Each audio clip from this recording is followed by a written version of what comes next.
Panggilan tuh langsung Mbak Asih. Dipanggil Mbak oleh anak muda. Lihat muda juga. Iya, ini netizen kita nggak, apa sih ngomongnya jadi susah gitu. Kita ini nggak tahu ya.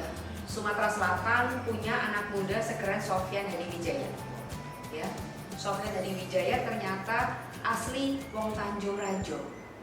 Bahasanya Tanjung Raja.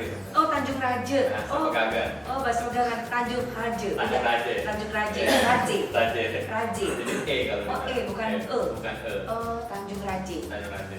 Tanjung Raja itu ada di mana? Ogan Ilir. Ogan Ilir. Ogan Ilir. Kamu kelahiran 89, Tanjung Raja. Ya. Sangat disayangkan di Sumatera Selatan, di Palembang dia nggak terkenal sama sekali. Ya. Jadi tadi ketika saya ngetes ke teman-teman redaksi, tahu dengan Sofyan Hadi Wijaya? Siapa Mbak? Tidak terkenal. Tidak terkenal. Kemudian ada yang bilang, coba kamu searching. Ada Sofyan Jalil. Menteri ya? Menteri ya? Untung menteri. Ya. Tapi Sofyan Hadi Wijaya hebat banget, lebih dari menteri loh. Karena perjalanan hidupnya juga luar biasa. Sebenarnya kalau kamu mendefinisikan diri, ya kan, sebagai anak muda asli dari Sumatera Selatan, kamu tuh sebagai anak muda yang seperti apa? Dia dikenal sebagai co-founder Warung Pintar. Warung Pintar.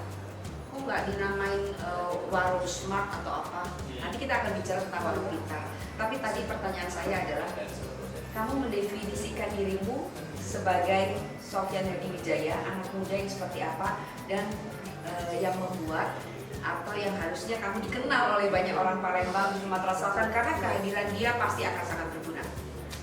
Siap, ya. Siap katanya. Siap laksanakan. Ya, kalau pribadi sih selalu bilang bahwa seseorang yang punya growth mindset. Growth Jadi, mindset. Growth mindset itu berarti kan selalu pengen berkembang. Dan dulu banget waktu bekerja di Polsim, dibilang salah satu manajer itu bahwa seorang anak muda yang punya curiosity paling tinggi. Kamu. Yeah, jadi Polsim, jadi Sofyan pernah kerja di Polsim Semen. Sekarang Dynamics. Sekarang Dynamics. Jadi kalau dulu tuh katanya sangat serius lah. Jadi kalau ngeliat orang sangat kerja, kepo. sangat kepo. Jadi kalau ngeliat orang kerja tuh pengen tahu. Dia kerjain apa. Sampai saking keponya kadang-kadang ikut ngerjain. Nah dari situ makanya waktu itu ditanya sama manajer juga, saya tuh seorang yang punya ambisi sangat tinggi. Jadi waktu manajer nanya, Sofyan 5 tahun lagi kalau ngelihat kamu mau jadi apa ya? Terus saya jawab, saya mau ganti ibu. Jadi kayak, wah bagus ya katanya. Jadi punya growth mindset dan punya ambisi yang tak terbatas. Jadi kalau orang lain bisa, kenapa kita nggak bisa? Jadi lebih ke situ. Dari mana kamu dapatkan hal-hal seperti itu, dari pengalaman hidup kah? Ya, biasanya kalau ditanya seperti itu, aku pribadi selalu jawab bahwa yang paling penting itu kita punya faith. Jadi ini bisa kepepet.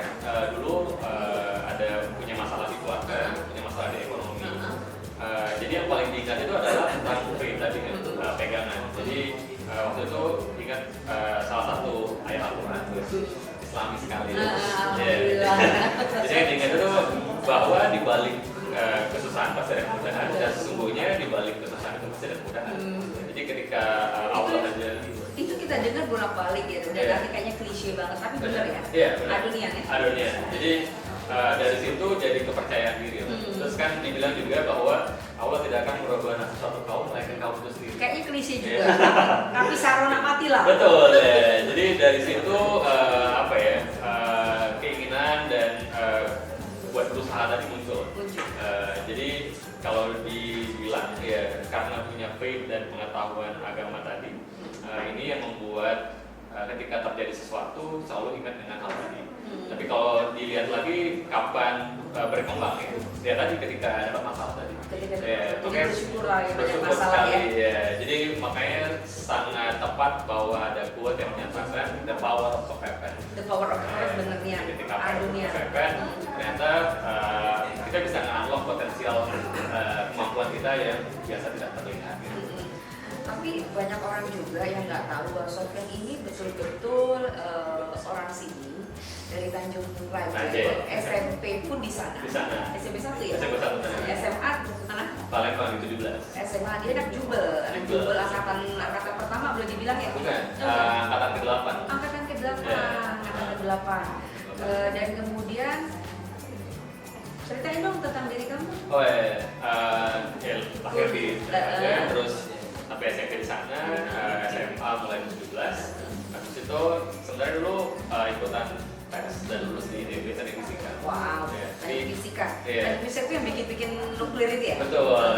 Nah, tapi sayangnya mungkin tidak berjodoh. Jadi akhirnya ngambil kuliah di BINUS. Teknik Industri. TI. Iya, teknik industri. Tapi sebenarnya sekarang jadi pengusaha di bidang IT, di bidang teknologi. Tapi yang menarik adalah bukan teknik komputer ya, bukan, padahal ya, teknik industri ya. Industri. Jadi semuanya itu self learning tadi. Jadi bahasa kerennya self taught. Jadi kita belajar sendiri, terus ngoprek-ngoprek. Ya tadi karena punya curiosity yang sangat tinggi, terus punya ambisi kalau melihat orang bisa, kenapa kita nggak bisa? Di saat IT itu belum booming. Saat IT belum booming. Yaitu kan kuliah tahun 2006. Jadi 2006 kan belum kelihatan istilah startup atau digital kan. Tapi menggeluti bidang itu dan ya alhamdulillah sekarang malah jadi primadona ya. Dibilang bahwa sekarang industri 4.0 segala macam segalanya butuh IT kan. Jadi mulai sebenarnya meniti karir IT-nya mulai dari kerjaan tugasnya mahasiswa lain, terus akhirnya ngajar segala caro nih ya. Segala caro. Ngajar di tempat les, tapi sempat balik ke dunia teknik industri kan jadi Wall Street tadi sebagai market analyst. Tapi kamu lulus dari BINUS itu? Oh iya. Nah iya, udah lulus. Tapi itu hebat.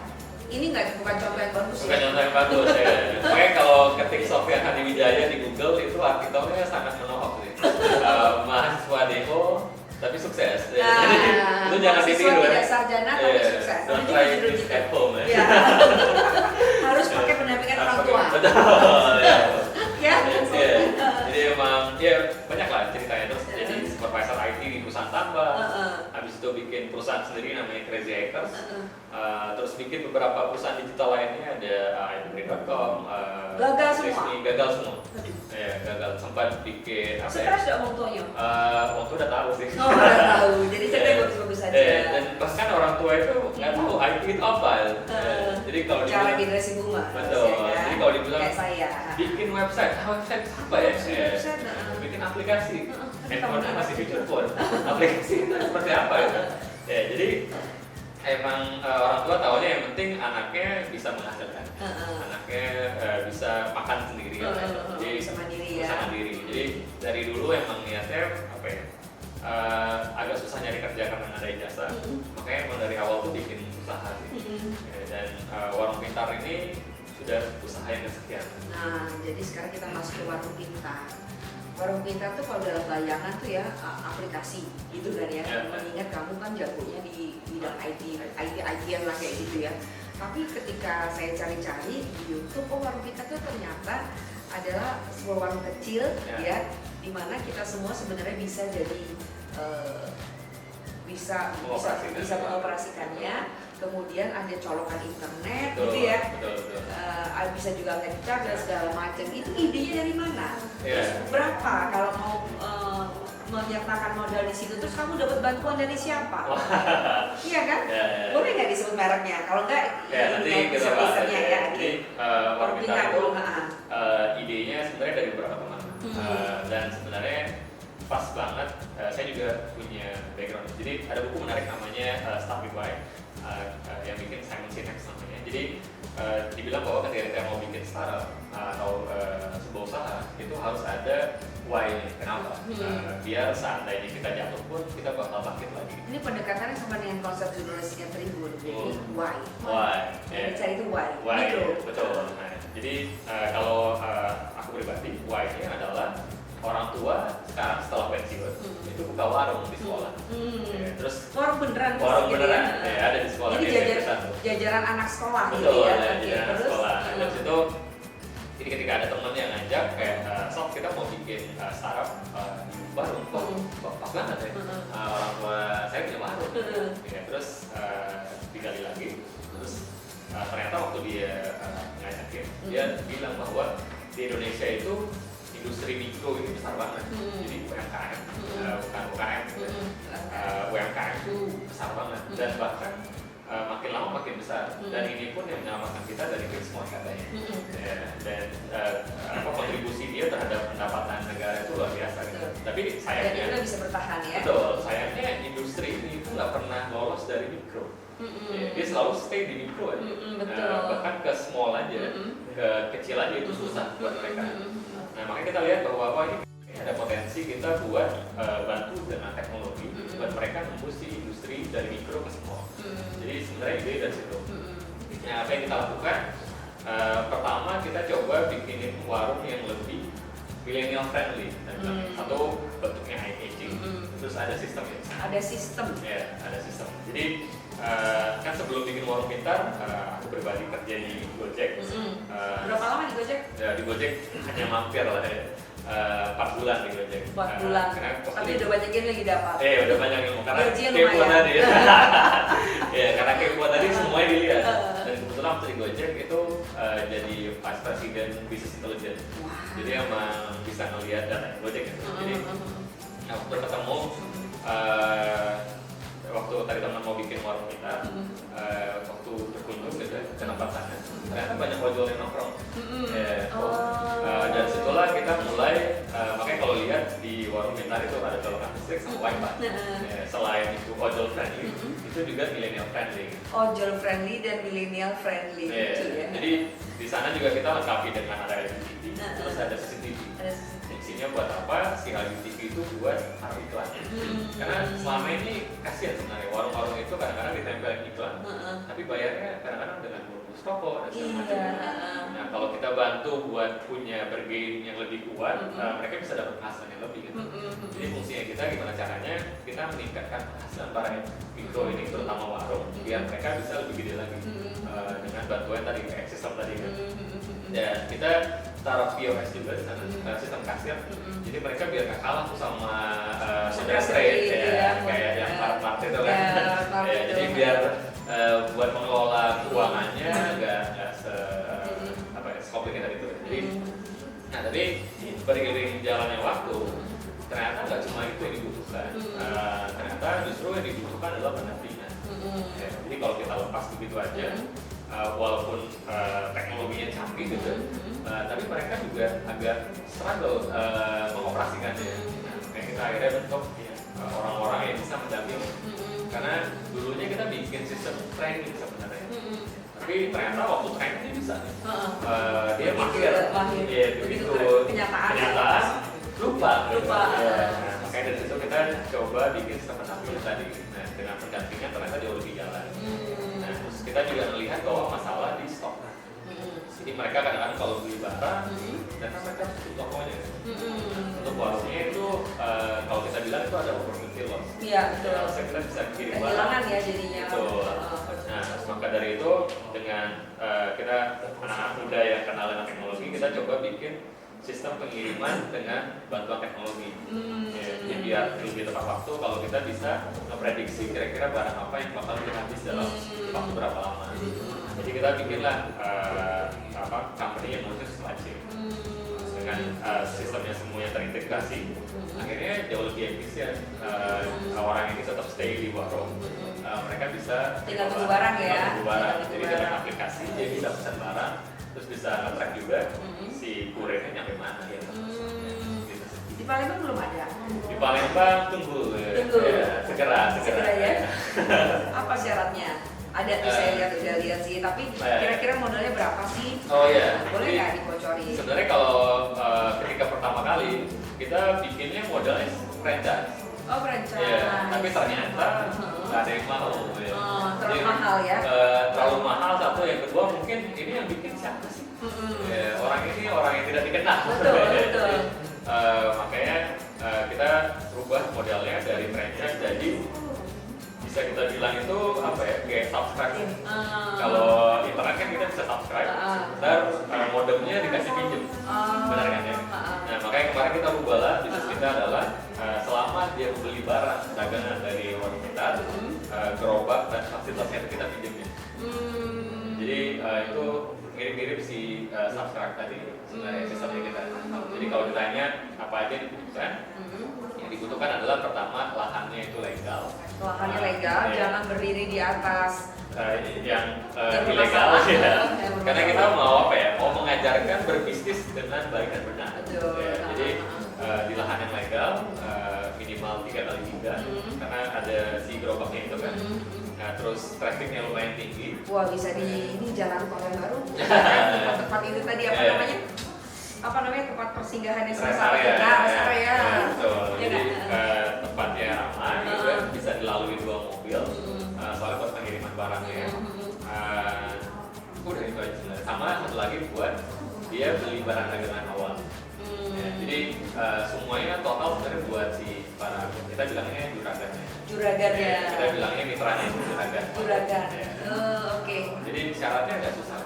Nominalnya berapa? Nominalnya kalau nggak salah, kalau belum berubah ya, minimal pembelanjaan awal 1 juta. Cuma 1 juta loh. Ya, Cuma 1 juta. Oke, kemudian sekarang jumlahnya berapa? Sekarang kita udah punya 6 ribuan. 6 ribuan. Baru di Jakarta, Depok, Tangerang, sama Surabaya dan Banyuwangi. Oh, Banyuwangi ya? Maju ya? Maju. Itu lumayan, kotanya cepet banget. Masa kalau nggak ada, ini karena kelahiran ya, jadi sebenarnya ketika mau buka itu kan kita harus siapin gudang, terus hire karyawan buat masih gudangnya. Makanya itu yang kadang-kadang kalau kita mau keluar dari Jawa itu mungkin operasionalnya masih agak susah. Nah, kita sekarang lagi optimalin di Jawa dulu, terus itu baru pindah ke pulau lain biar operasionalnya lebih baik. Jadi kalau mau Anda definisikan warung bintang itu warung apa? Ya, kalau bisa didefinisikan sebenarnya simpelnya kita mencoba memodernisasi dan digitalisasi warung. Pak Jokowi udah tahu kan ya? Pak Jokowi kemarin kita sempat undang waktu ulang tahun kita yang kedua. Jadi ya kemarin yang datang Pak Tete. Jadi harusnya udah tahu. Oke. Nah, sekarang kita bicara tentang startup di Palembang. Wah, ya menarik ini. Apa sih bedanya Palembang dengan kota lain? Atau Jakarta deh khususnya? Di sini kok kayaknya nggak maju-maju gitu untuk startupnya ya. Anda harusnya tergerak tuh untuk memajukan. Siap. Ya, benar. Jadi yang pertama kalau dilihat tentunya market. Kalau di Jakarta kan emang perputaran uang terjadi di situ. Betul, tinggi ya. Yang kedua itu SDM. Ya, SDM. Jadi kalau di sana itu apa ya? Anak-anak mudanya itu mereka itu apa ya? Kerja sepenuh hati lah. Bukan jam 5 gua harus pulang. Jadi bukan take-go, bukan apa ya? Datang ke kantor sama formalitas. Jadi walaupun nggak dikasih kerjaan, mereka jadi kerja sendiri. Ya, jadi makanya kayak sekarang aku pribadi bisa pulang pergi Palembang Jakarta karena timnya mandiri di sana. Ya, jadi sekarang kalau Pintar itu udah ada 500 karyawan dan itu 500 karyawan. Ya. Dan itu mereka bisa bekerja sendiri gitu, nggak harus nunggu instruksi dari bos. Nah makanya berarti market, SDM itu lebih mindset sama pengalaman buat handle perekonomian besar. Ya, karena kalau di Jakarta kan besar. Jadi terus lingkungan juga sih. Jadi kayak seberapa tech savvy dan apakah environment lainnya seperti investor, kampus dan government support. Jadi sebenarnya hal-hal itu yang lebih beda antara Jakarta dan tapi Satya sebagai anak muda yang berasal dari sini tentu merasa tertantang sekali ya untuk bisa memajukan tempat kelahiran sendiri ya. Betul. Bikin jaringan di sini udah mulai gitu ya. Betul. Jadi jadi semenjak 7 bulan terakhir dari Lebaran tahun lalu sebenarnya udah mulai pulang pergi Palembang dan sudah mulai bikin beberapa acara. Tapi ya tadi benar karena nggak dikenal, makanya ini siapa sih gitu. Ini yang ngasih top ini siapa sih bisa dipercaya? Jadi sepi yang datang saya. Tapi masih semangat. Semangat ya. Jadi kalau bisa hubungin aja di asik ada di di Instagramnya kita. Apa Instagramnya? Ya SOFIHW. Nanti dibantu tuh ya, ditulis di title ya, di apa tuh? Jadi sebenarnya kita udah mulai bikin beberapa acara bareng sama My Office. Jadi salah satu co-working di Palembang ya, My Office ya. Punya siapa itu ya, My Office ya? Jonathan. Punya Jonathan. Wih, top banget Jonathan memang. Bisa di follow juga Instagramnya My Nah Office iya, Palembang. keren tuh anak-anak muda yang kayak gini langka soalnya. Benar. Halo Jo. Ada Fadil juga.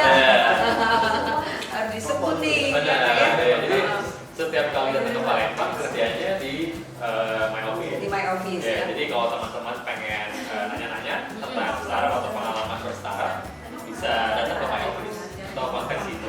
Oke, keren. Itu tadi perbincangan singkat kita dengan Sofyan Hadi Wijaya. Ya, semoga kamu makin sukses. Amin. Ya, dan makin banyak anak muda yang mengikuti jejaknya Sofyan. Amin. Ya, oke, sukses terus.